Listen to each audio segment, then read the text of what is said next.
Okay, good night everyone. We're gonna start with the conference number 17, the three factors of the revolution of conscience.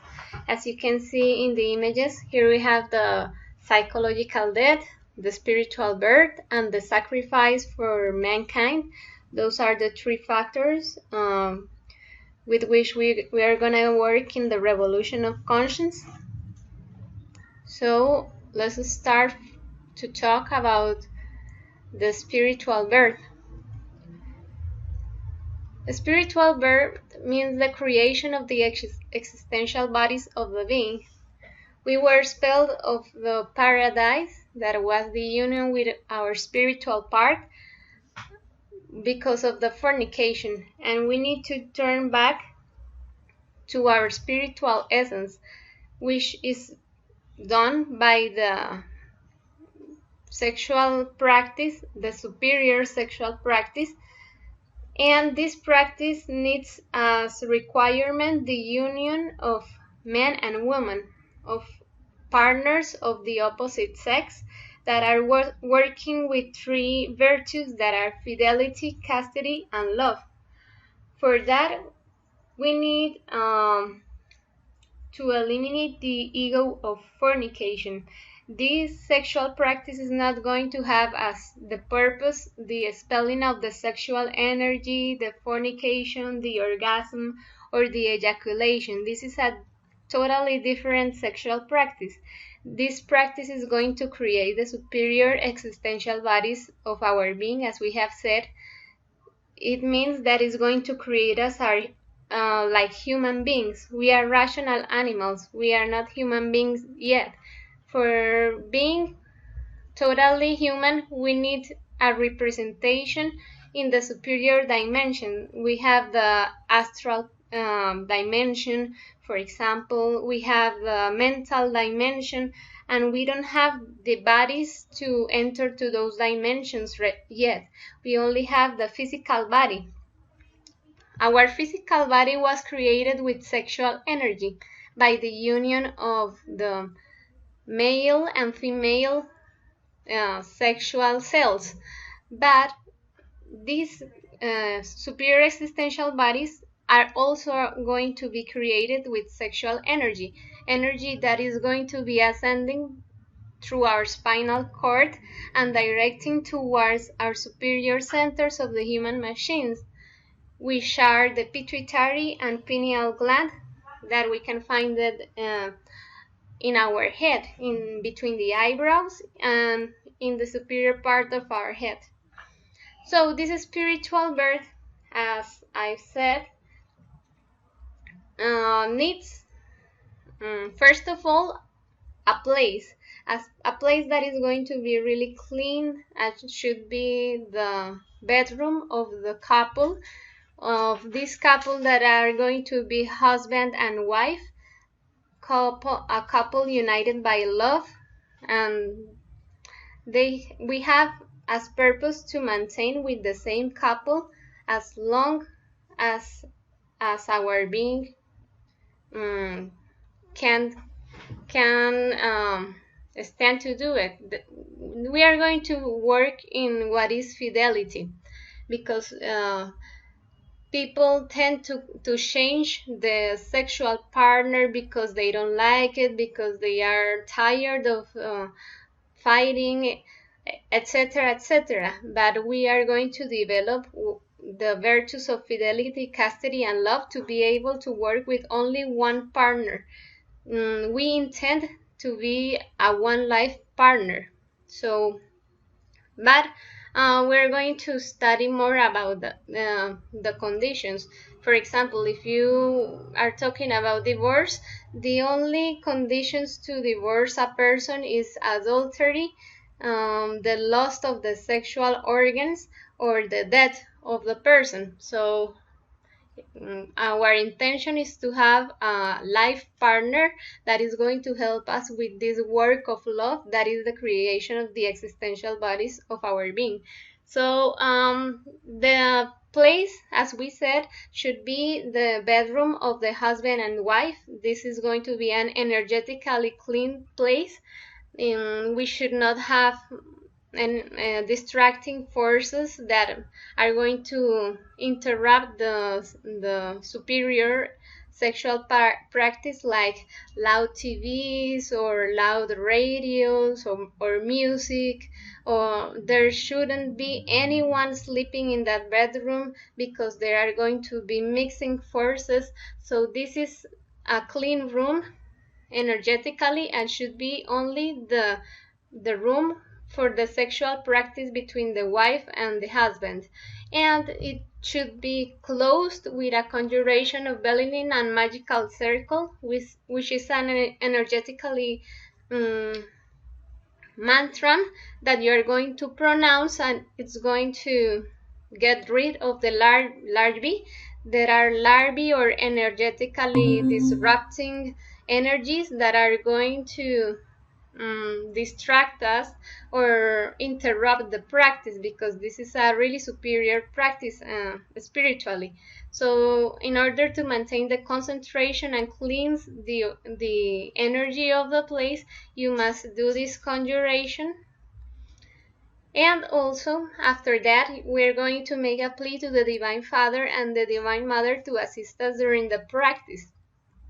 As we know, there are many obstacles for achieving the chastity sexually and psychologically, so we need to be really strong, because the egos of the fornication, the egos of the lust, are going to maybe distract us, or any ego that can come to make us distract.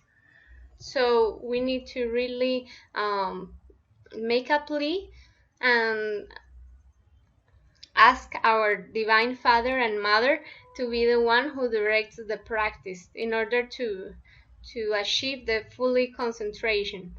So after that, we are going to start a process of caressing between the spouses to achieve the yoni lubrication.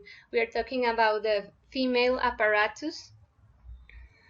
And after that, we are going to do a respiratory procedure in order for the transmutation of matter into energy to be done.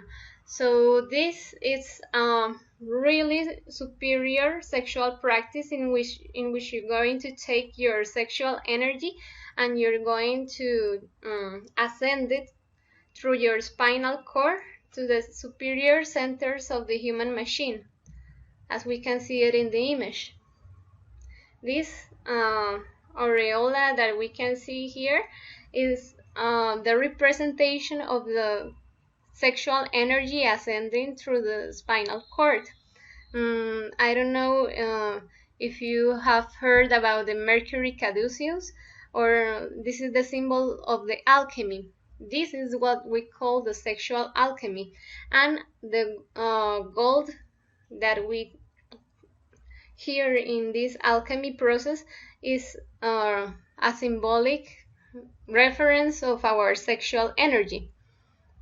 So in order to be really graphical, we're going to show you through these images how is going to be done the process of the sexual transmutation between the husband and wife. You're going to inhale. This sexual practice consists of 3 steps: inhalation, retention, and exhalation. So in the inhalation, you're going to take a deep breath and think about a golden thread that represents your energy that is descending to your sexual glands, to your sexual, well, to your sexual parts. In the case of the female, the ovaries, and in the case of the man, the testicles. Once there, we are going to begin a process of imagination in which we are going to take the energy that is in the sexual glands and ascend it through the spinal cord like this until we get in the middle of our eyebrows. So this part is the retention. First of all, is the inhalation, then the retention, imagining that the energy is ascending through to our spinal cord until it gets into the middle of the eyebrows in the superior centers of our human machine. And then it's going to be the exhalation process. In the exhalation process, we're going to pronounce the mantra I, A, O separately. So the first is going to be I, then again inhalation, retention, and exhalation with the O, with the sorry. And then again, inhalation, retention, and exhalation with the mantra O. Why do we need to pronounce the mantra I, A, O? Because in Latin, that mantra stands for ignis, that is fire, aqua, that is water, and oligam, that is the everything that holds it together. So this is going to be pronounced I-A-O because it's Latin, so you shouldn't pronounce like I-A-O, not in English, in Latin, because it's the energetical force of the mantra. So this process, this sexual process of creating our superior existential bodies should be achieved with a lot of concentration, imagination, a lot of patience, a lot of chastity that we are going to take out by studying our egos of lust and fornication and eliminating them. And what you need to have into account is that this sexual practice shouldn't be done during menstruation. In the process of menstruation, the woman should be without having sexual practice during 7 days, because this is a process in which the body of the female is cleaning itself from a lot of larvae and negative energy, so there shouldn't be any practice in 7 days. For instance, we shouldn't practice this sexual tantrism during pregnancy or lactancy, and we are going to practice it minimum waiting 20 hours between each sexual practice. That's because the sexual glands need minimum 20 hours to recharge themselves, because we are ascending the energy, so they need to manufacture new sexual energy, and that takes minimum 20 hours because the sexual glands work alternative. Well, one and then the other recharges. And what else? Well, just maintaining a lot of concentration. Okay, there is another requirement. This is a practice in which we are going to work with electromagnetic energy, that is in our sexual creative energy. So you shouldn't take a bath. You should wait minimum 2 hours to take a bath if you want to. Okay. And as we said, the purpose is ascending the energy into the higher centers, because here we have our human machine is a condenser of energy. That means that this sexual energy is not made to be expelled from our body. It's made to create other bodies that are our vehicles to know another dimensions, to get to know the different superior dimensions. We don't know anything about the astral world, the mental world, the causal world. Those are higher dimensions. We are only in the third dimension, and we think that's the only thing that exists.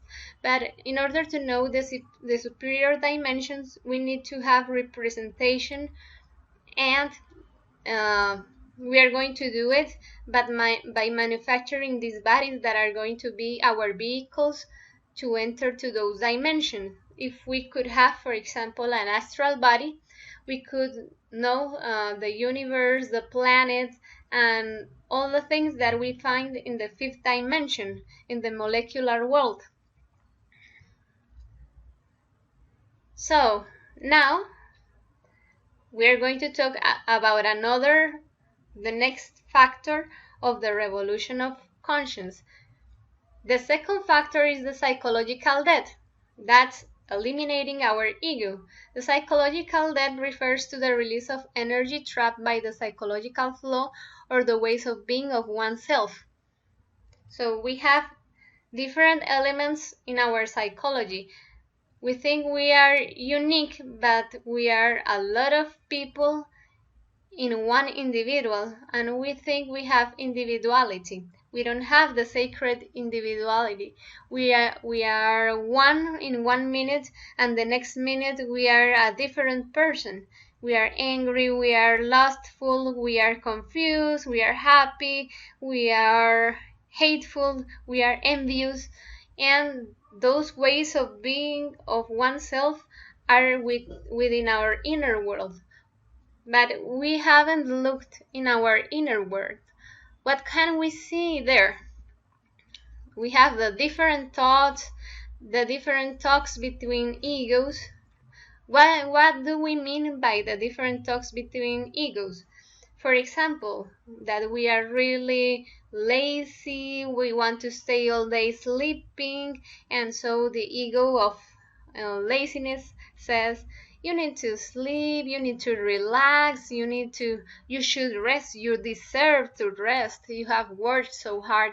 But then the ego of greed says, you should wake up, you should produce a lot of money, what are you doing there sleeping? So that is what we are talking about when we talk about the internal chat between the egos. The pleasant emotions, we are puppets, we are manipulated with our pleasant emotions. For example, my sister wants a favor and I refuse. So she says, if you do this for me, I'm going to give you chocolate cake. So that pleasant emotion is what manipulates me. So we are puppets of our pleasant emotions. Anything that causes pleasure is going to manipulate us. The unpleasant emotion are some things that are going to distract us a lot. Any worry, any negative thought is going to maintain us talking internally all the time. The moods we are in, we can be sad, we can be depressed, we can be angry, and we don't stop to look within our inner world all of this. Our mechanical reactions. For example, I say, I love my mom and dad. They are the most special people in the world, but they forbid me something and I mechanically react with anger. So we don't stop to see how mechanically we react to different events. All that alters us in any situation or in the physical world. We are puppets of those circumstances, and unless we fight against the destructive force of ego, we are puppets of all the circumstances, the negative emotions, the pleasant emotions, all the chat within our mind. So we need to be independent and achieve our sacred individuality, and that can only be achieved by fighting the force of ego that has us separate, that has us fractionated into many pieces. So we need to achieve individuality. How to eliminate our ego? Okay, this is a really helpful technique that is going to show you how to transcend those psychological flaws that you have in um, your mind.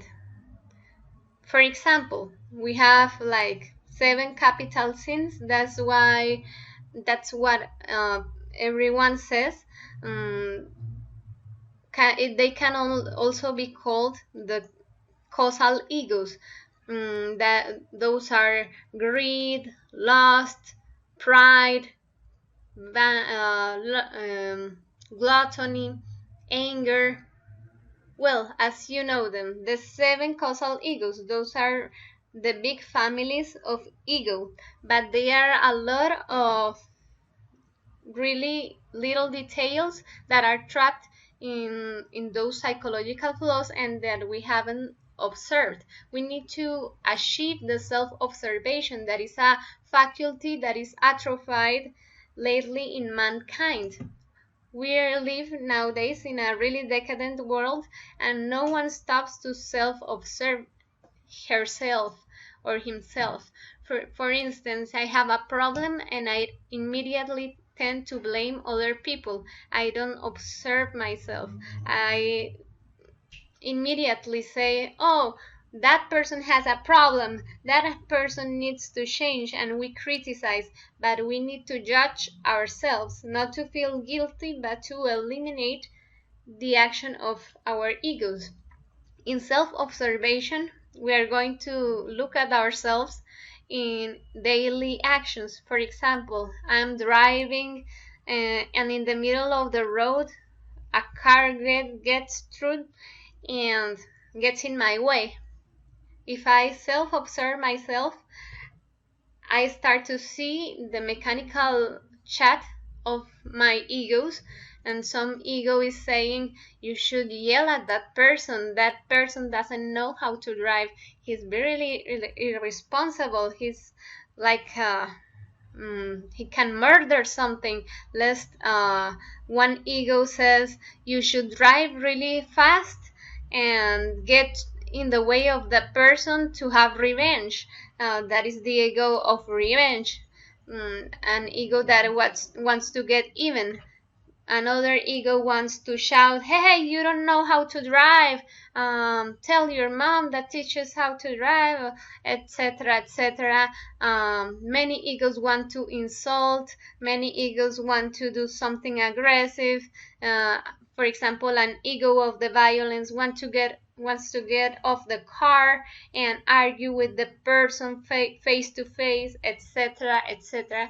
That is what you're going to take a look in yourself, in your mind, when you have a daily action that distracts you and well interrupts with your tranquility. So this is the identification. It says that you are really identified when you are one with your ego. You're not controlling your thoughts, you're not controlling your feelings, you're not controlling what happens around you. You become a puppet of your ego. That means that you are identified with the psychological flaw. So in the understanding, we are going to reflect, do a process of reflecting. Why am I doing that? Why do I want to get revenge, shout, insult the person? Oh, it's because I feel a mechanical reaction of anger because I feel fear. It's because I feel fear that I'm going to crash my car.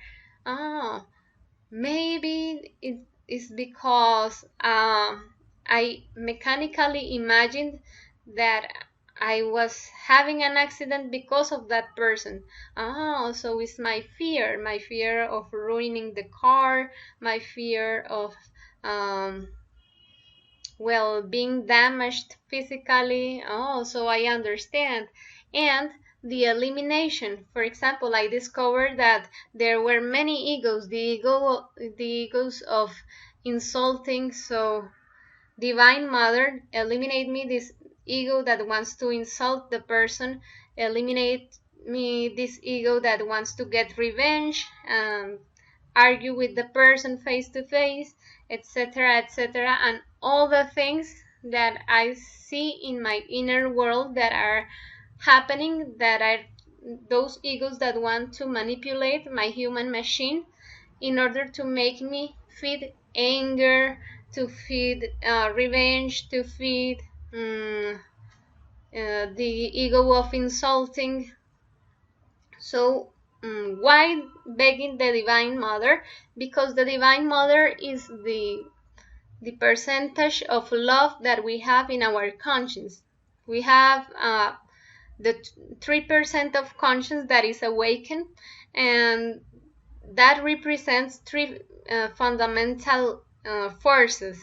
One fundamental force is the force of the Father that represents wisdom, the force of the Mother that represents the superior law of love, and the force of the Son that represents your conscious will.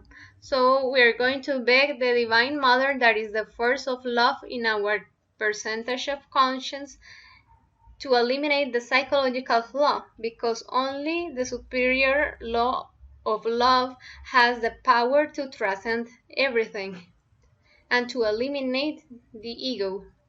Types of psychological death.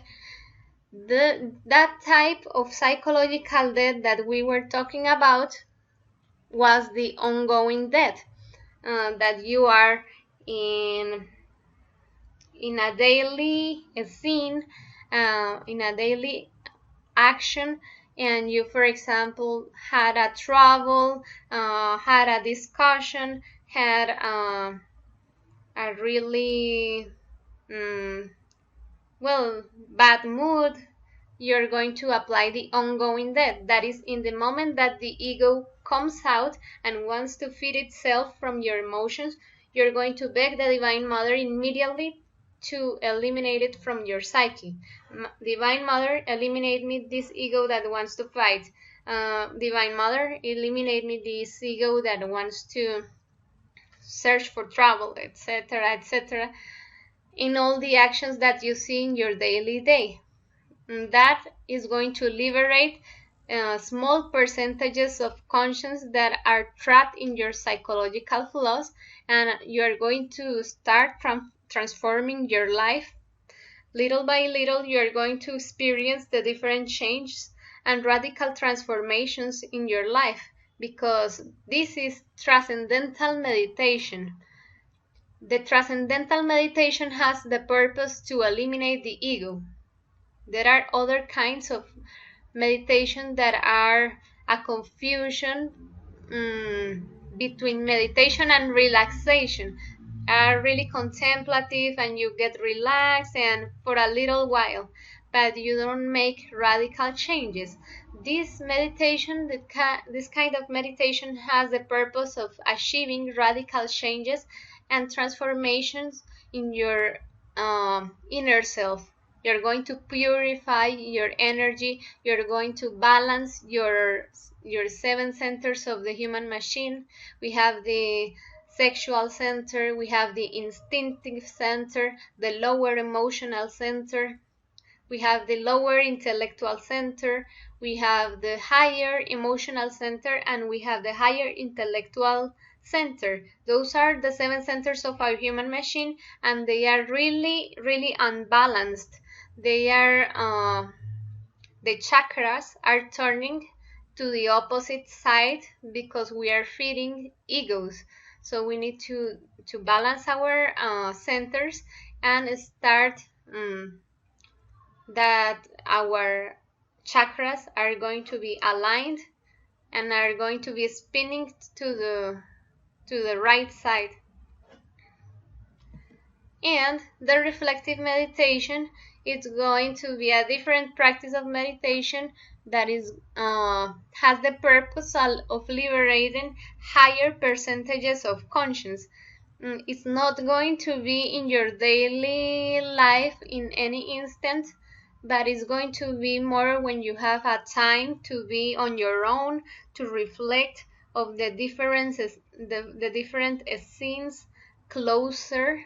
For example, that you have a really difficult problem with your lust. You cannot control your lust.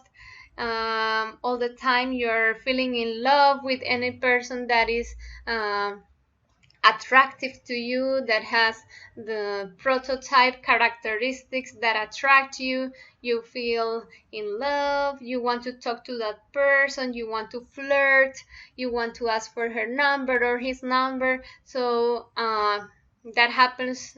Suppose that that happens a lot in your life, even though you have a couple. So that's a problem because it's causing you a lot of adultery impressions. So you need to reflect that in meditation. So you take a time and you analyze why does this ego wants to look at another person, wants to flirt, wants to take a glance at what the person is doing, wants to talk to the social networks to that person, look at her pictures, etc., etc., and you start eliminating all the details that you see in any scenes of your life.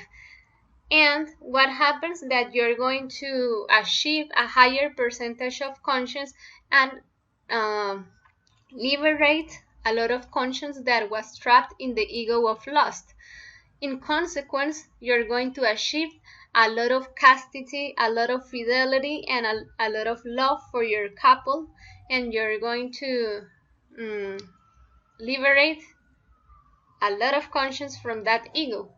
So this is when you're in your daily day, the ongoing death, in any instant. And the reflective meditation is when you want to liberate yourself from a bigger psychological flaw that is being an obstacle, and that you need more time to look at all the details that are feeding that ego. Okay, now we're going to talk about the third factor of the revolution of conscience, that is the sacrifice for humanity.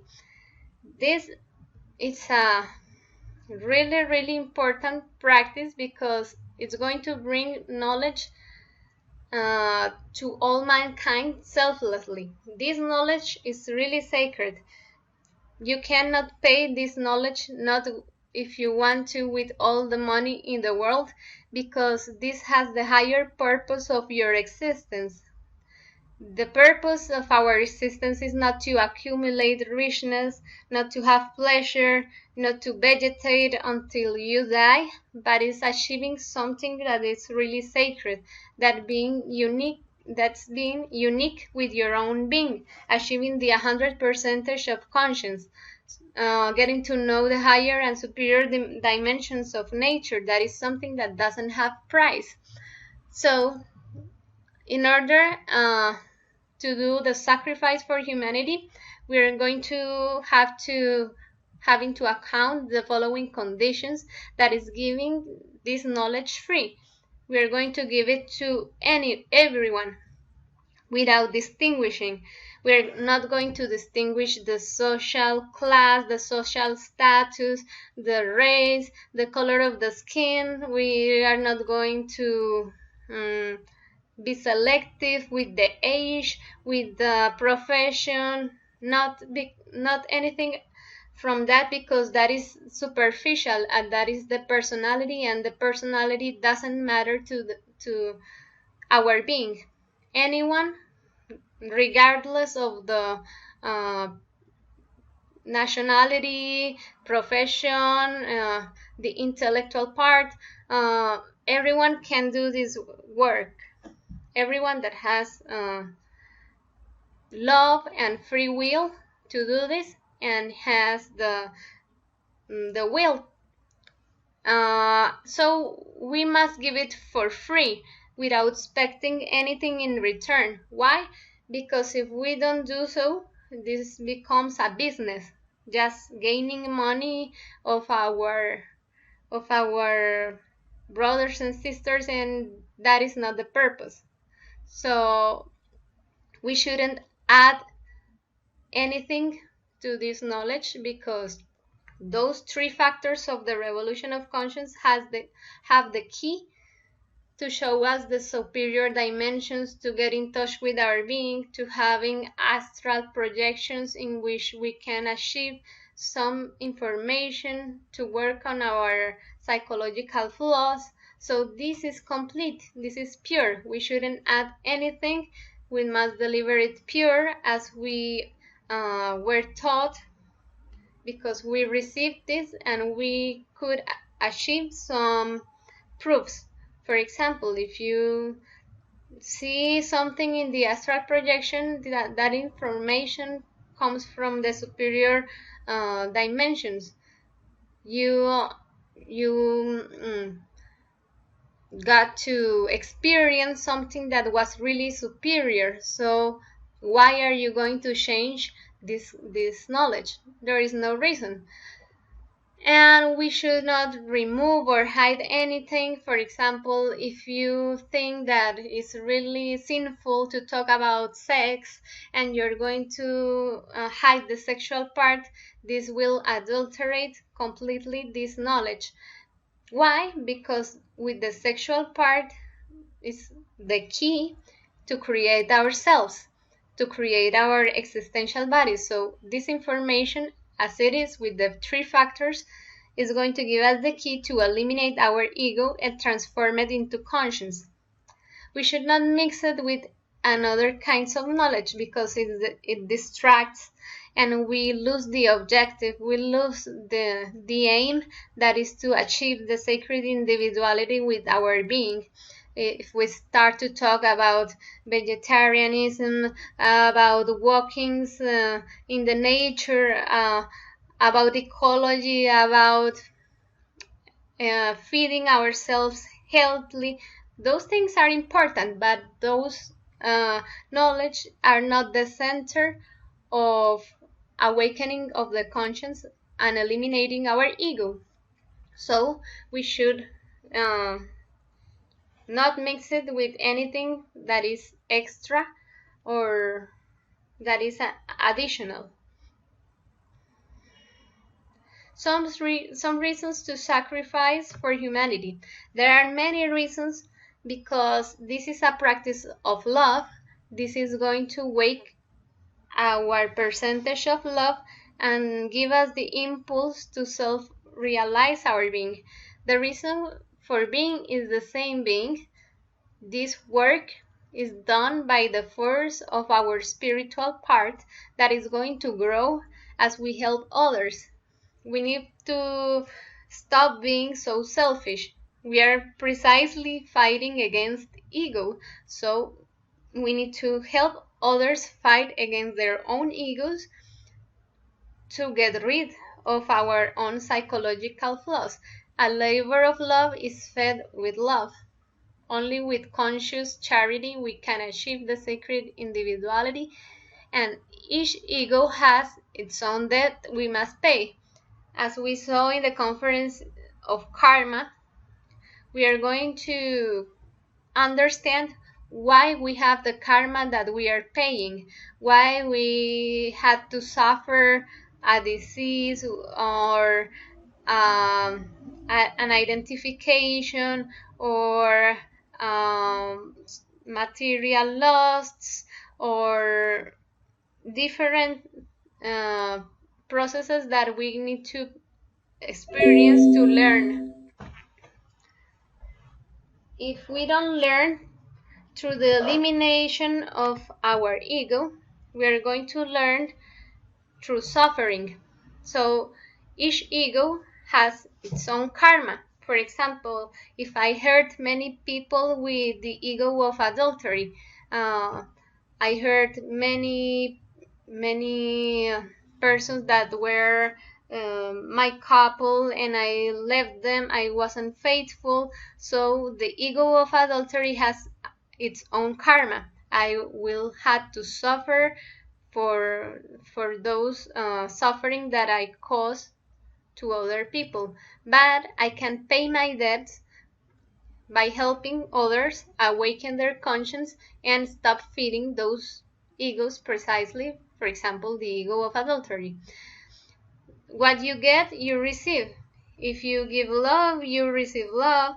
If you give help to others, you receive help from superior beings that are achieving this process of helping humanity to awaken the conscience.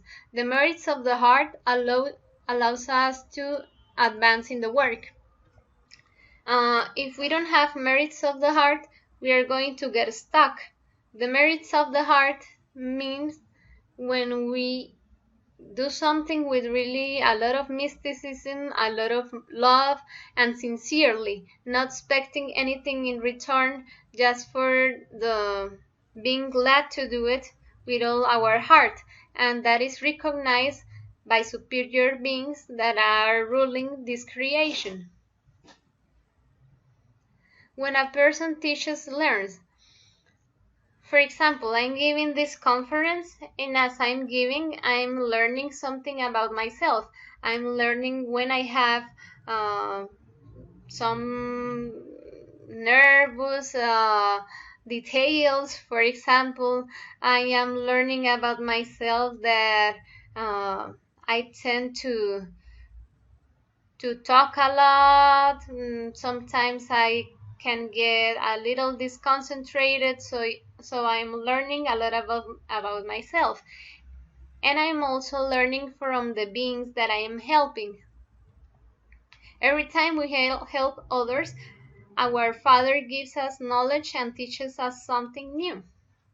For example, if we are trying to pull out the astral projection, but we cannot manage to fall asleep, we start to think and think, and we cannot get into the conscious state of mind that allows us to take out our molecular double, and we cannot get the astral projection. Maybe if I give some love, if I teach something about this astral projection that I'm trying to pull out, it will come out easily, because I have this knowledge that my Father is giving me for giving someone the light of wisdom to do a practice. I get my practice to come out right. And if we're teaching to create, if we're teaching, we are creating a center of gravity around the esoteric work. As I teach, I am pulling out an energy of myself that maintains me interested in working on myself. If I forget this, if I am lazy, one day I remember to meditate a little. The next day I maybe not. Maybe I maintain myself working, thinking about money or something, uh, or superficial things, and I forget about the esoteric work of giving this knowledge to someone, of teaching them that there are superior dimensions, that we can get to know them, that we can do certain practices to eliminate our ego. If I forget about that, well, I get cold, and I don't have that force to maintain myself practice in my inner world. That means the esoteric work. There are different forms to sacrifice yourself for humanity. For example, inviting your friends to the conference, your acquaintances, your family, inviting strangers, distributing flyers and pasting posters, advertising and making ads and campaigns, preparing yourself to dictate a conference, giving introductions to the new students, dictating conferences, preparing the staff to continue teaching, motivating people to practice the 3 factors, and waking consciousness to guide others. These are different ways that we can help humanity. For example, it is really different to fish and give a fish to someone that to learn to help someone to fish for themselves. If I have a, um, a person that I know that is suffering because he doesn't have money, and I give him money, that won't solve the problem. Mm, he will have money, but and he will come back to me another day and say to me, "Help me again. Again, I can't find any money." Well, you already helped me, but I ran out of money again, so I need your help again. So I'm not solving with charity. I'm solving temporarily a problem, but it's a temporal solution. But there is a permanent solution, because if you help someone to work in her inner or his inner world, that person will have the force to eliminate the ego of, uh, for example, um, not having any money, the ego of just feeling that you cannot have the force to solve problems on your own. For example, he's going to pull out the force of being independent for himself from his inner world when he's meditating those egos, and this will give him the permanent solution. So this knowledge is really sacred. You should value it a lot, because it's going to eliminate the cause of your suffering. It's going to give you the force to achieve the identity with your own being. That means the 100% of conscience. You're going to unite with a percentage that is superior in yourself, the source of your love, your wisdom, and your justice internally. So if you have any question or anything that you want to add, we are willing to hear you. Thank you very much, and have a good night.